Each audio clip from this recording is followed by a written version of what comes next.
with kod nyathi. Ramogi wadhi nyime koda weche manyien. Migao mar thieth oyango chenro mar kedo gi tuo ayaki mabiro chiwo pek ne geng'o landruok mar tuono kod duoko chien thoe ma oluwore kod tuo mar kutego eko mag ayaki. Jokanyo puoyo kange ma piny Kenya osekawe kedo gi tuono ka landruok tuo osedok chien nyaka 15.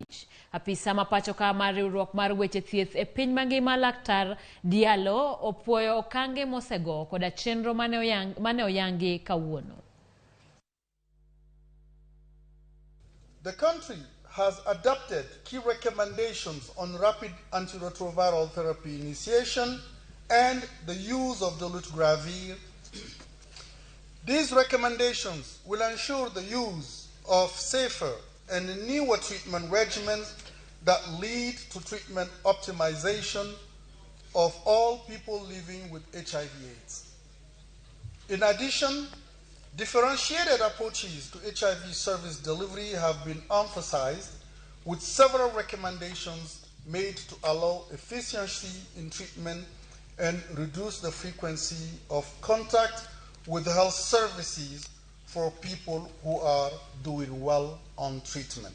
These new guidelines include expanding HIV testing from self-testing to partner notification, with the hope of increasing the identification of new cases and obtaining quality treatment, prevention and care service for those at risk of HIV and sexually transmitted diseases such as syphilis. And as a country, we need to commit to the WHO recommendations on elimination of HIV, syphilis and hepatitis B. Yesterday, when I had a discussion with the head of NASCOP, Dr. Wafula, we have been hiding the issues of working in silos.